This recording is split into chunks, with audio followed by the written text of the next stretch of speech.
Dr. Perry Kyles. Today, I'm going to be addressing what it's like being a Black American in Egypt. I am in Giza, which is the location of the Giza Plateau. As you can see it behind me, right up the road is the pyramid designed by Imhotep for Djoser. So, what I'm going to be addressing today, what it's like being a Black American or an American Black in Egypt. First things first, Black American. Here's what it's like being an American in Egypt. Based on my experience, I've been to 12 countries besides my native country of USA.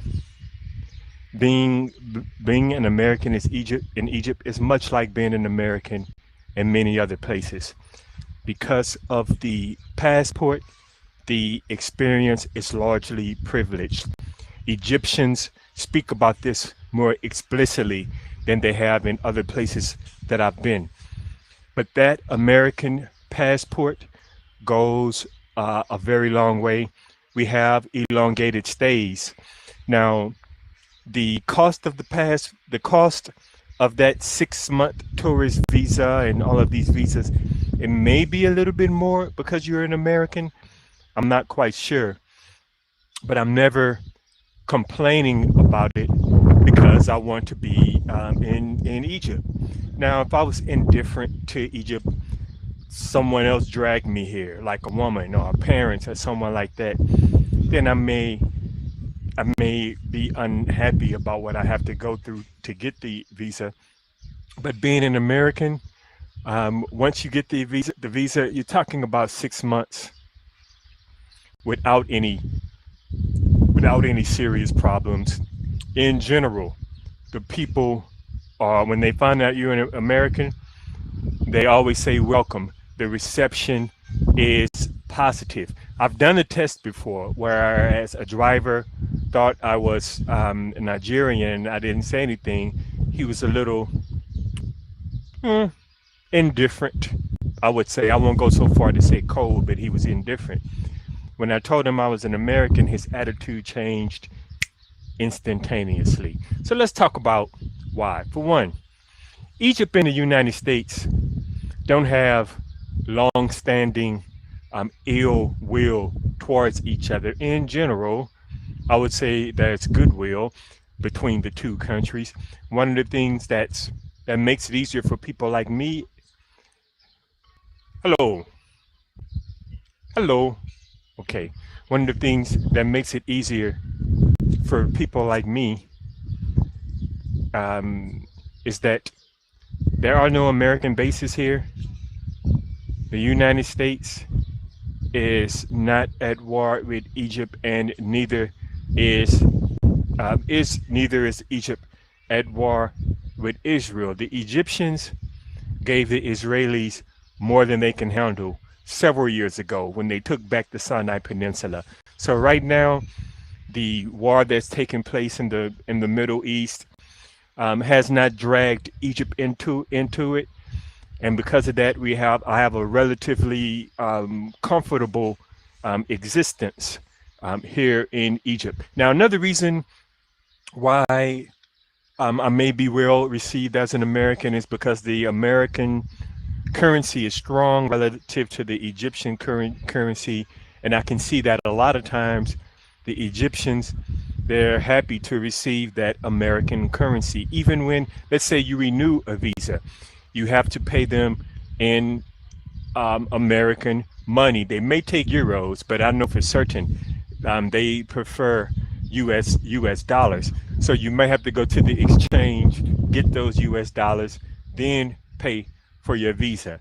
So the financial aspect of it, the strength of the American dollar is a big part of the reasons why Egypt received us well. Okay, so I hear Omar says Giza. This is my brother Omar from Abu Hol. Anyway, Omar, yeah, man, Giza. Someone says, are you insulting or praising Egypt? Okay, my dear brother Ibrahim Kareem, I am offering insight. My general opinion about Egypt is positive, but I am an American. So in general, I am just telling the fellow American people what it's like being in Egypt. So I'm not really praising Egypt and I'm not talking negatively about Egypt, but the irregular Egyptian people in my neighborhood, in Mashal, right? Throughout here, Nazareth Saman, Mariothea, these Egyptian people, everyday Egyptian people are my people and I love them. And I cannot say the same for the tourism sector. All right. Um, Egyptians like American money to get back to where I was. The other thing is this concept of modernity. And I learned about this years ago back when I was in school. But if you ask an Egyptian which someone says, I know you. Yeah, of course I am Kareem Ibrahim. Yeah, yeah, of course. Where else can you get this view? You can only get this view this close to the pyramids. You can only get this in Nazareth Saman. Someone says, but I have a question. Oh, come on, Kareem Ibrahim. It's not that simple. You keep asking me, am I praising Egypt or am I insulting Egypt? So if I have to simplify it, I will have to say I'm praising Egypt. This this message I'm sharing is directed towards the Americans, my good brother. Ibrahim, like the video. Or come here and come here to Nazareth Saman, have a kakade with me, okay? Um, Modernity. If you ask an Egyptian, the new Gem Museum, the great the Grand Egyptian Museum, if you ask them, do they prefer that one or the old museum in Cairo? They'll say, they'll say they prefer the new museum because it's more modern. And you hear this word modern a lot. They associate they associate this whole concept of modernity with high civilization, and they associate America with that modernity. So it's for those reasons I believe that Egyptians are very welcoming to America. Our passport is strong. The government is speaking good about us in general. The government receives us and the people receive us. There's goodwill between the two in general. We're not competing with them for work. Our currency is strong, so they're happy to receive our currency, and they associate our country, the United States, with the whole idea, the whole notion of being modern, right? As opposed to antiquated or backwater, they associate American with being modern. So this is what it means to be an American in Egypt, but the topic of this video is what it means to be a Black American in Egypt. Now, where did Abraham go? Abraham, I want you to hear this part, and I would prefer to have your objective opinion instead of you just simply being happy or you being pissed off. In Egypt, in Africa, throughout most of the world, Black is not an identity. And you Egyptians, here is something that you can learn about my people, the Black Americans from the United States. To us, an identity is Black American. Whereas in Egypt, someone wouldn't call themselves a Black Egyptian, right? They might say they're from Aswan. They might say they're Aswani. Hello, my brother. They might say they're Aswani, but they won't say like we will say. How we will say Black American, they won't say Black Egyptian. Same thing in South Africa. The government might say these people are Black, but the people, they don't say their identity is Black. They're Hosa, right? They're Zulu. They are a part of a specific ethnicity. So we, as Black Americans, we're probably the only people who consider ourselves as a Black people. probably the only people in the world who think that way. Whereas in Egypt and Africa, black is not an identity. It's a description, and it's not always possible. I'm trying to get the lemon tea, lemon and mint tea, but everybody, hello, hello, lemon nana, asis lemon nana, asis lemon nana. Okay, all right. So it looks like we're gonna be able to get our mint tea. Um, Back to what it means to be a black American in Egypt. Let's say someone gets to know me here and they are happy with me, they will say, you have a black skin, but you have a white heart. And I want my Egyptian brothers and sisters to listen up, because this is not an insult. This is just an opportunity for you to understand us like we want to understand you. When you tell me that I want no, nana lemon, nana lemon nana, soka swaya, soka swaya. Ah, no, this YouTube. It's okay. All right. Okay. Mutaz, Token. All right. So he gave us some light. Um, Kareem Ibrahim.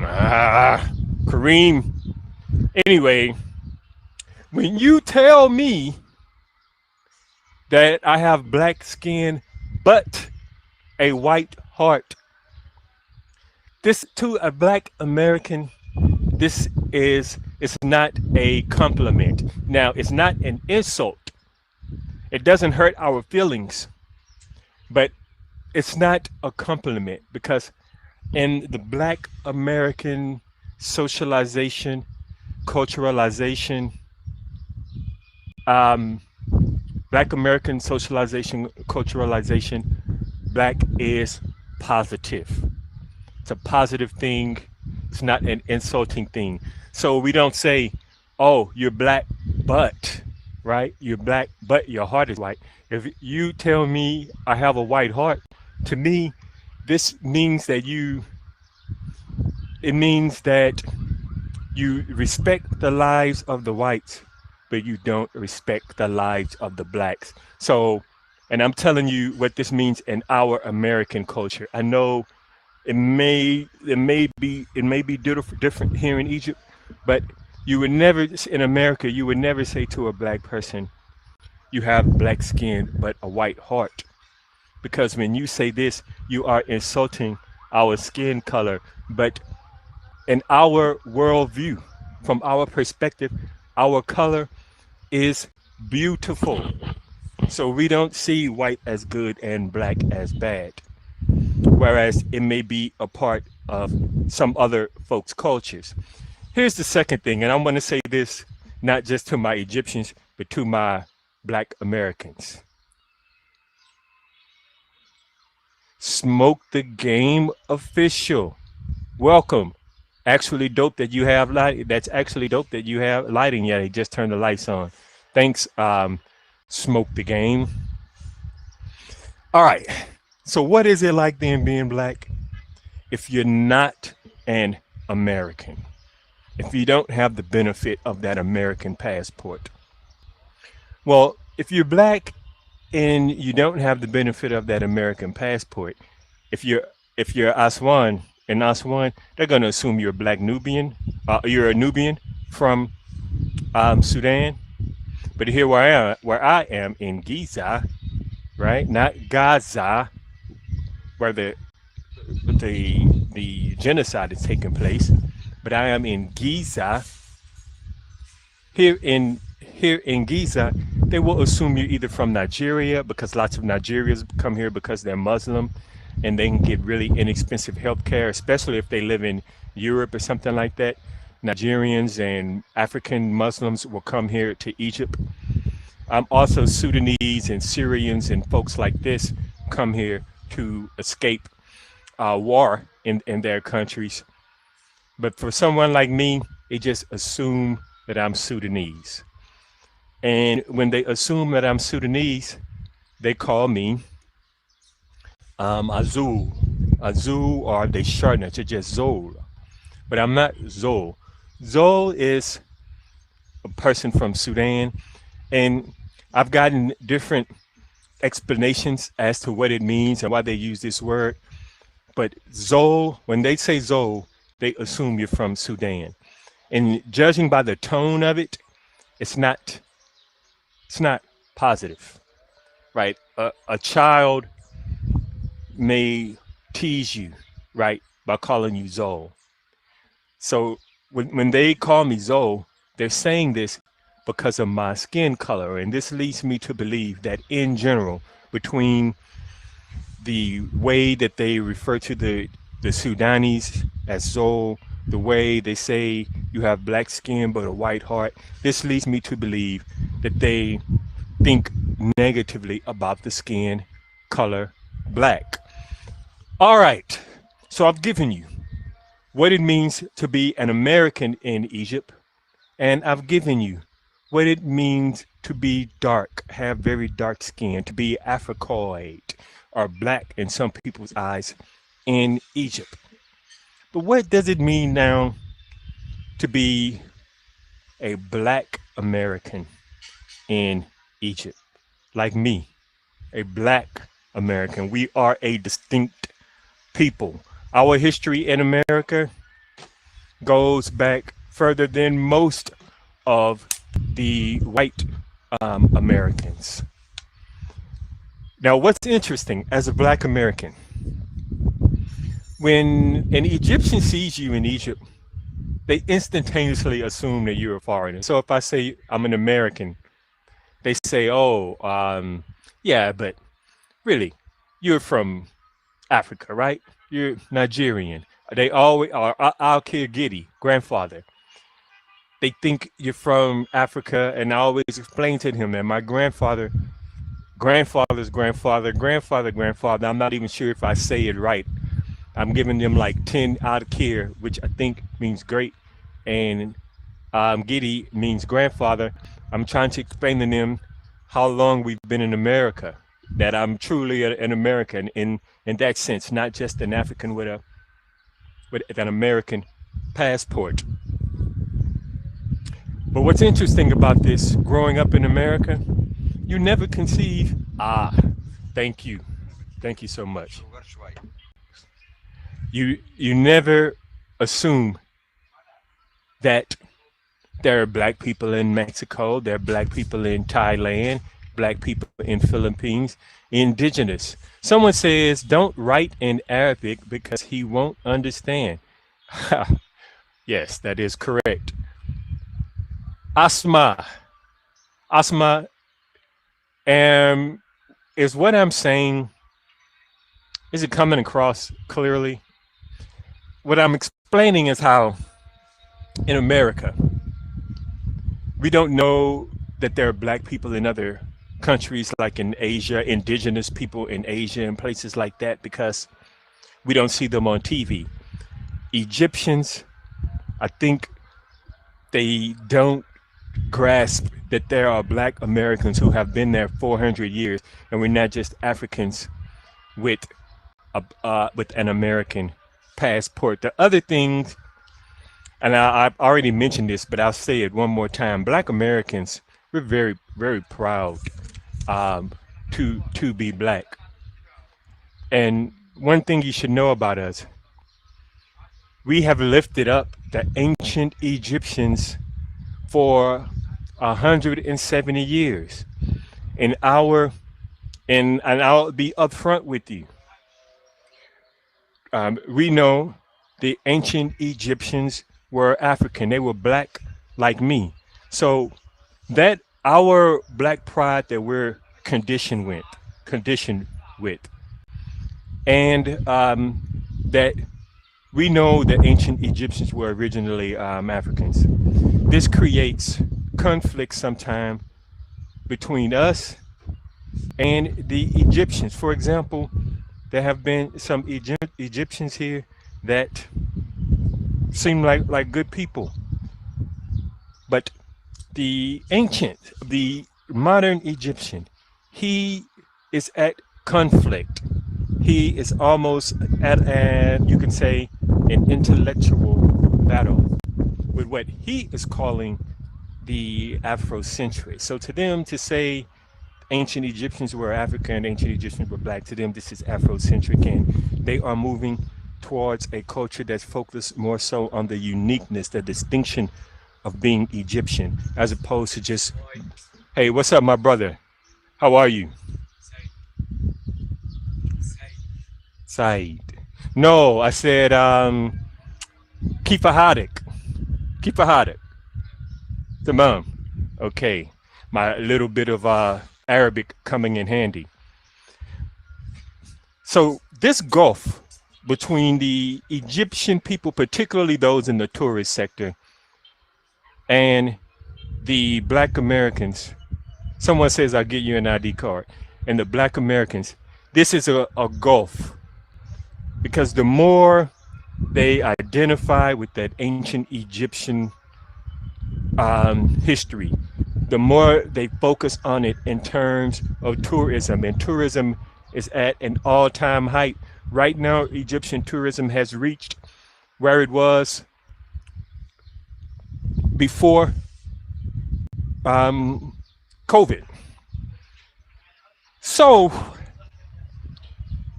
they have not only doubled down, they've quadrupled down on tourism and the whole ancient Egyptian aspect of it.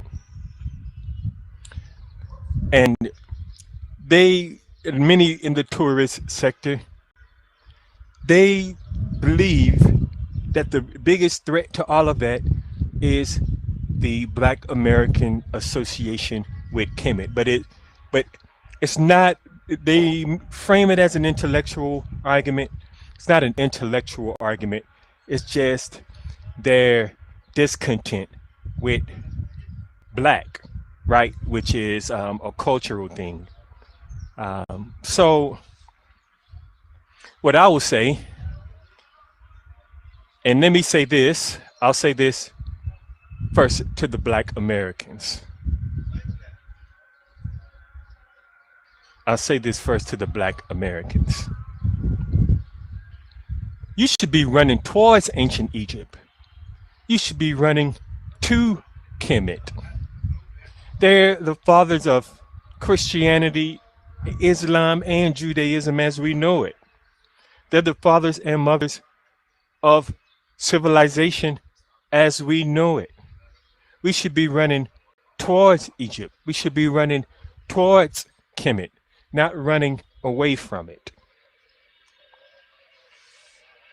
This is a free program and requires no phone number. No. Okay, and so that's my message for the black. Oh, and last thing I want to say to the Black Americans, Egypt is peaceful. Egypt is peaceful compared to any country I've ever been to in my life. Egypt is more peaceful than, more safe, I should say, more safe than the United States. And I love my country of America, particularly the American South, where I'm from. I love our culture. I love our food. I love our accent. To me, the American South is great, despite our shortcomings. But I have to say, in all honesty, the safest country I've ever been in, safer than any place I've been in the Caribbean, Asia, Africa, Europe, the safest, right here in Egypt. The worst thing that could happen to you in Egypt is you might get swindled a bit by someone on the street, one of the salespeople, right, in this tourism area. But they're not gonna strong arm you, right? They're not gonna rip your wallet away from you. They're not looking to beat you up. You can end up having words with an Egyptian, but this takes place everywhere in the world. The beauty of it is they're not going to try to kill you because of it. They're not going to call the police and try to say, hey, he started the fight. If you call an Egyptian policeman over, the Egyptian policeman is going to try to discern what happened here. In America, depending on if you are black and that person is white and that policeman is white, you're going to have some issues. That's just the reality of it. I know some people are not going to like me saying that, but I'm just saying.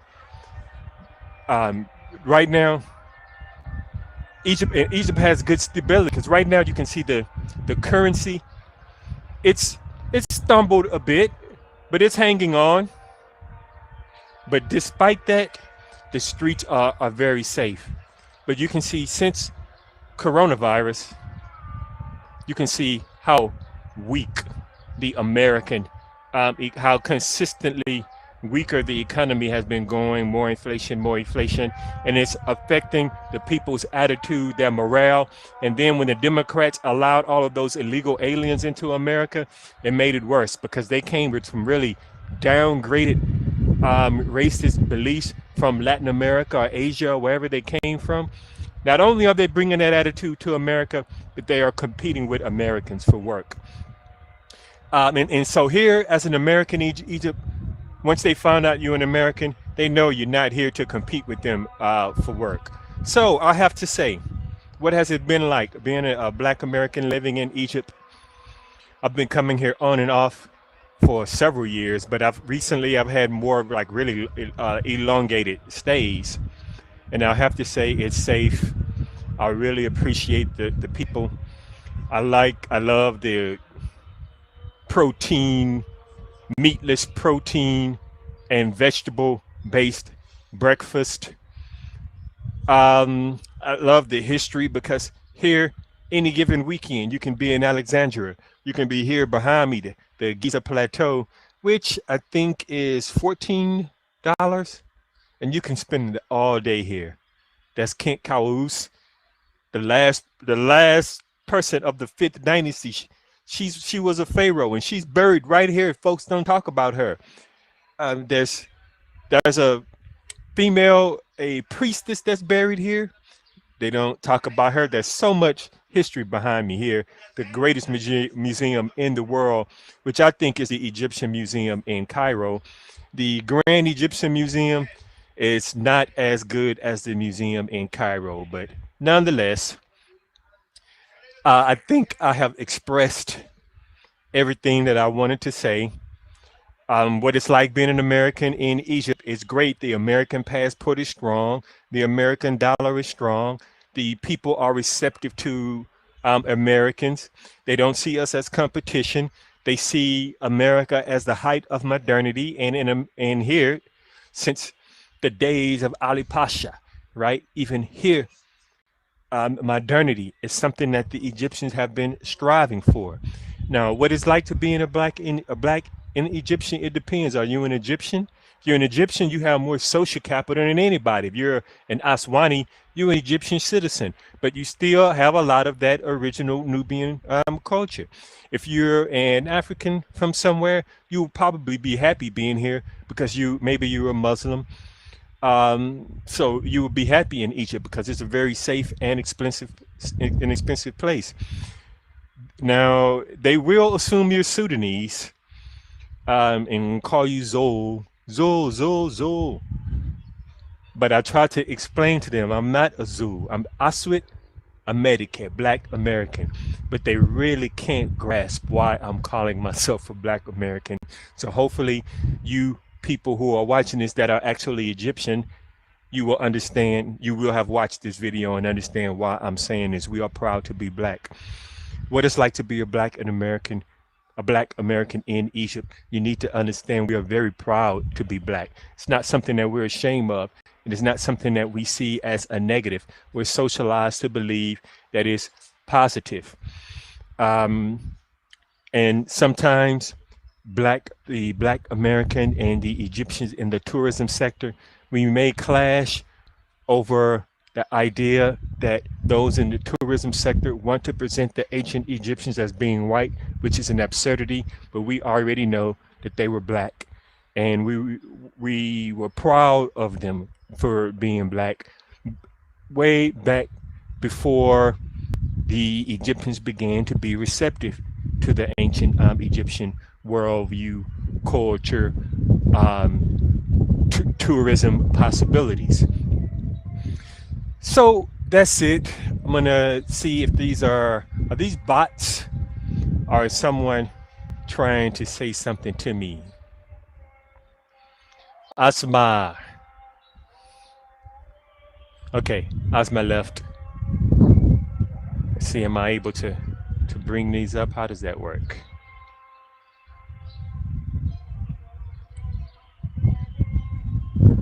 Someone says, "Are you upset or what?"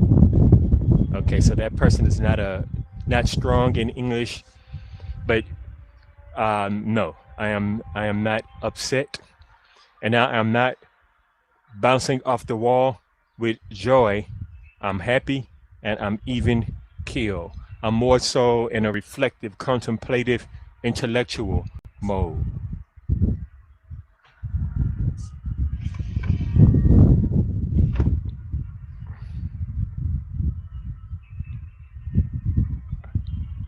Yes, I'm tall. I'm very tall.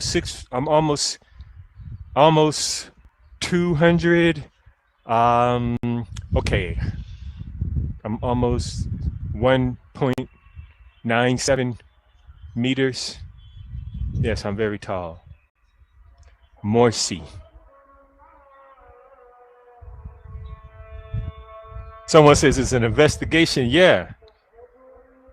Yeah, it's an investigation. Someone says the best people. Well, I don't know who are the best people, but like I said, I love my Black American people, and I love these. Let me see if I can, out here in the city of Giza, though these people are wonderful.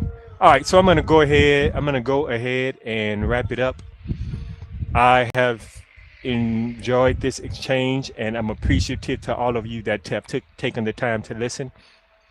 You guys have yourself, if you're in the Western world, have yourself a wonderful morning. If you're in Egypt, have yourself a fabulous evening. Goodbye.